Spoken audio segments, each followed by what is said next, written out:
Alright, welcome to my final presentation for Music 102, and my presentation is on contemporary musical theater. So, as an introduction to contemporary musical theater, I thought this quote was really fitting, and it basically kind of sums up the entire spirit of musical theater, and it's when the emotion becomes too strong for speech, you sing. And that's the, the real soul and purpose behind why musicals were created in the first place. So as we're going through this presentation, I'd like you to just keep that quote in mind because it'll help you to understand a little bit where some of these people are coming from. Alright, so to begin, let's start by defining what contemporary musical theater really is. So I did this by breaking it up into its components, starting with contemporary. And contemporary means of the present time or modern. So it's what's going on right now.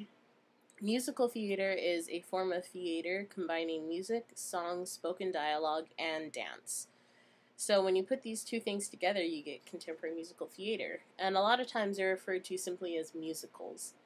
Now, even though there have been a lot of musicals in the past, and even since ancient civilizations, people have been using music to express themselves in a theatrical setting, since we're focusing on the contemporary aspects, we'll just be focusing on musicals from the 1970s and on. Alright, so how do you make a musical? So the main part of a musical is the emotion, and that emotion is expressed through words, music, movement, and special effects. If you didn't have the special effects, a lot of times it's not really a musical, it's kind of just like a concert. So without the special effects, it's not really a musical, even though sometimes a lot of people don't consider that. The main ingredients of a musical are the music, the lyrics, and the book. Now, the music refers to the score, the actual music played by instruments, while the lyrics refer to a lot of the words in the songs, and the book refers to the dialogue that isn't part of songs. Now, in some musicals, for instance, like Les Mis, there are no just straight-on dialogues. Everything is sung. But it can still refer to the parts in between the main songs or just the overall dramaticness of the musical itself. Now, even though musicals can be anywhere from, half-hour sitcoms, which we'll get to later on the presentation, all the way up to 3 hours long, generally musicals are about an hour and a half, with one intermission halfway through. So where did it all start from? Our modern musicals today are based a lot on European operas. Now, back then, the wealthy would attend operas as a way of, not only a form of entertainment, but kind of showing their class. And so it was also a way of them supporting the arts and supporting people who were creating new types of music and new types of theater. In the 1800s, there was an emergence of musical theater as we think of it today, where even though it is a little more restricted to a certain class, it was far more open than it was as far as the European opera days. This emergence happened mostly in Britain and America, even though today it's spread throughout the world. At that time, it was mostly in Britain and America. And most historians consider the first musical to be The Black Crook, which came out in 1866.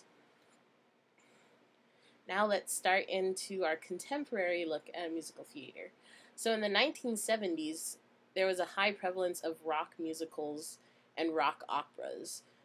The difference between a musical and an opera, and in these terms, is that the musical has spoken dialogue and operas are sung dialogue the whole way through.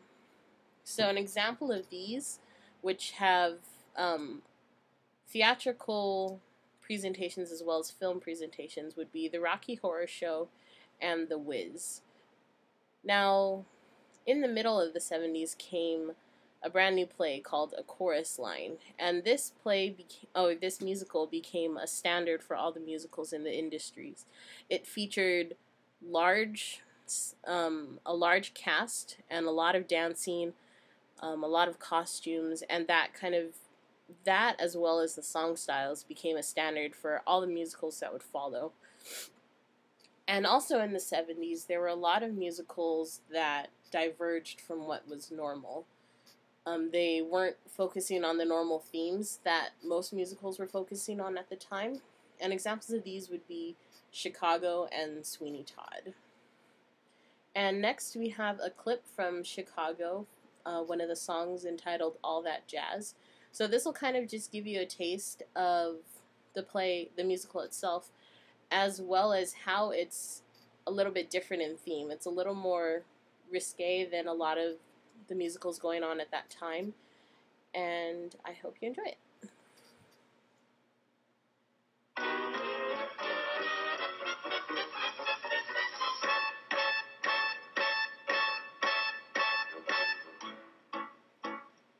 And all that tells I'm gonna lose my knees and roll my stockings down. And all that jazz, start the cut, I know the whoopee spot where the gin is cool, but the piano's hot. It's just an icicle where there's a nightly brawl, and all that jazz.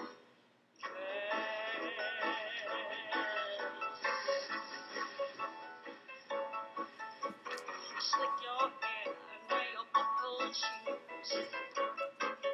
And all that jazz, I hear the father dip is gonna blow the blues. And all that jazz, hold on, hun, we're gonna party hard. I bought some aspirin down at United Front. In case we shake our heart and want a brand new start. Do that.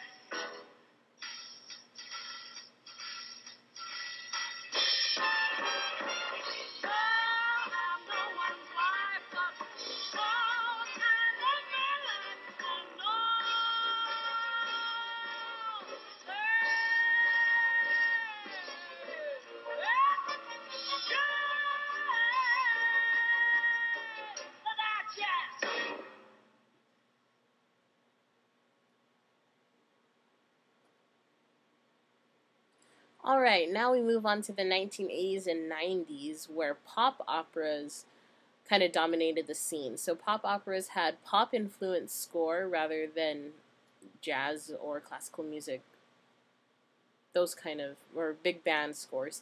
They were mostly pop-influenced. And they were distinguished by their large casts and sets, as well as their notable effects. So an example of this would be, like, as you can see with Les Miserables or Les Mis, one of their larger sets was this barricade, which is in the top picture, and it actually rotates during the war for the French Revolution.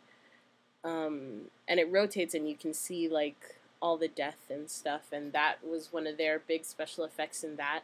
Another example is the Phantom of the Opera with the chandelier falling on the audience. That's one people usually remember. Cats also had a lot of big sets, but mostly, and as well as Aida, as you can see in the lower picture, they have huge sets and huge casts with a lot of the cast singing as well. Rather than just standing there, they kind of made up the chorus behind the main singers. So next we have a clip from Les Miserables, or Les Mis. This is kind of just a snippet of the entire musical, so it gives you a little taste of some of the different songs as well as some of the acting. They don't show the barricade rotating in this clip, which was kind of a bummer, but it does show the barricade itself. So if you could just imagine that huge thing rotating with people being shot and falling off of it on stage, it's pretty impressive. So I hope you enjoy this next clip.